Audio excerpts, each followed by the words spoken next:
9:15. The Radio Wammo Breakfast. The best ideas are free with Ben Young from Bwaggy.com. And when he's giving them away for free, you don't want to be asleep. G'day there, Ben. Is that Mike? That mic's not working. It's the first time I've turned on that mic this morning. It's not working. You'll have to... I'll swing that one round here. Standing by. We don't normally sound check mics because you just expect them to turn on and actually work. Anyway, good morning. Can you hear me now? I can hear you now, yeah. You definitely need a coffee to get started to the day. That's why I always bring you one. Yeah, no, thank you very much for that. Cheers. Today we're talking about design. Yeah, so I've been scratching up on my design skills recently. A big focus with our business is we're looking at the whole customer experience from start to finish and how we can improve that. Yeah. And one of those, quite obviously, would be design. How can we improve that and what does it mean to our clients?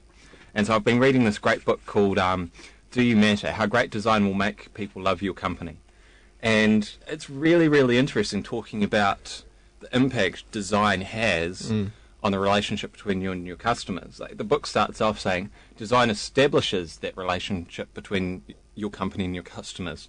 The design and presentation of your logo, your business card, your advertising, any of your copy sends a signal to your potential customer about what they can expect from you. For example, it's like judging a book by its cover, right? Exactly. And then that sets an expectation for which all further experiences are matched up to. Yeah. So if you have a really slick and professional and up-to-date logo and business card, it sets that expectation, and then you need to match it up with the actual experience the customer has down the track. Sure. And the book goes through and it looks at tons of great companies, Apple being the most prominent, and looks at how they design each part of the customer experience. So it's not only that the ads present, very nice and glossy and upper market and really status-based products. It's when you open the product and the packaging is really simplistic, it's very eco-friendly, or at least it gives the image that it's really eco-friendly, and it makes the whole opening of the product an experience. Cool. And it just looks at that.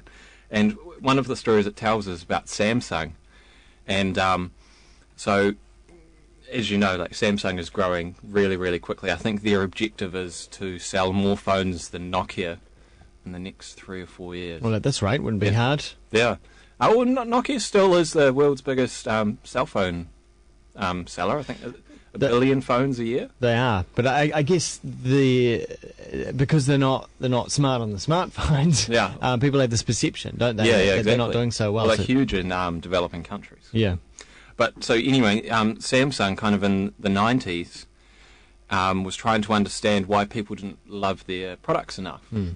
And so they brought in some design consultants, and the design consultants had a look at the company and said, no, you've got great designers here and they're working to help the company, but just the DNA isn't spread throughout the company. Oh.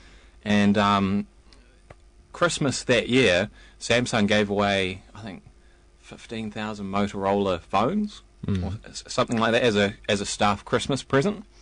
And they actually shipped and went to all their staff, but they had bugs in them and they didn't actually work.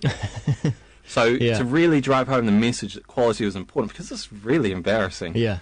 They piled up all the gear and all that inventory and put it out in the middle of a big courtyard.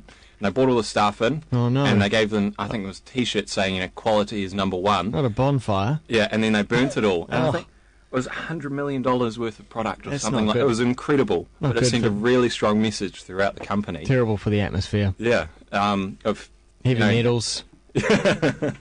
Don't breathe it in. Yeah, don't breathe it in. Exactly.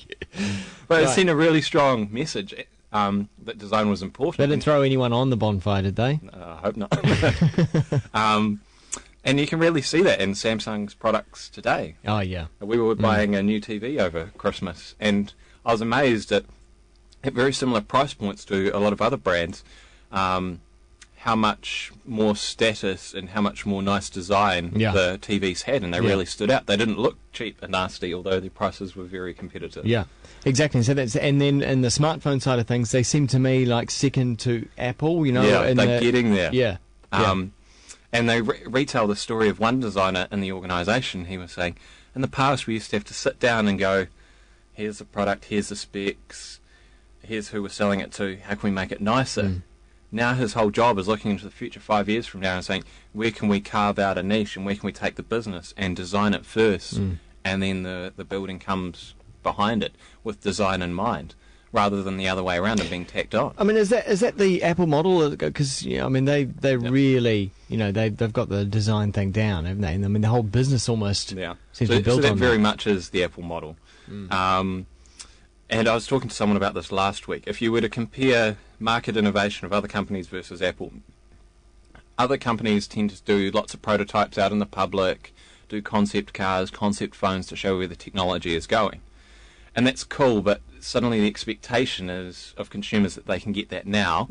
And so it puts pressure on the company to release it sooner before they can proof it and make it market ready. So then it disappoints the customer.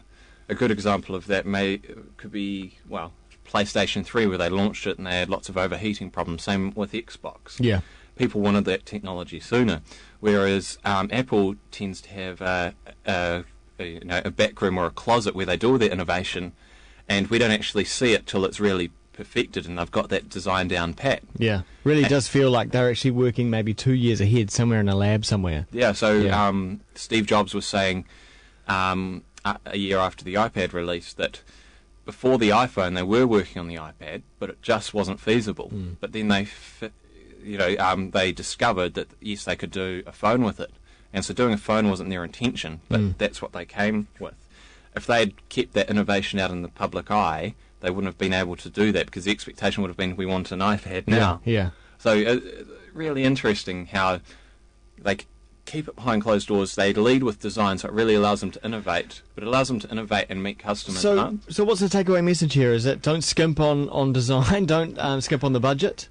So it's not don't skimp on the budget, it's be smart with how you communicate your business. Like, does your business card reflect the service offering that you have?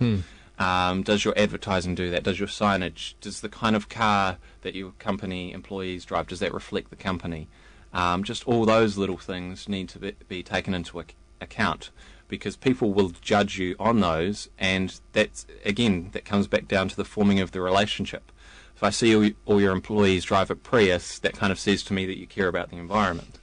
And I know that's very superficial, and you'd need to back that up with the customer experience, but it sets that expectation from the start. First impressions. Yeah, and I see lots of small businesses missing out on other business and our business as well, just because they're not communicating themselves in a smart, slick way. Some great points there. Thank you very much, Ben. Cheers. Check him out at bwaggy.com, bwaggy.com, also on Twitter as well.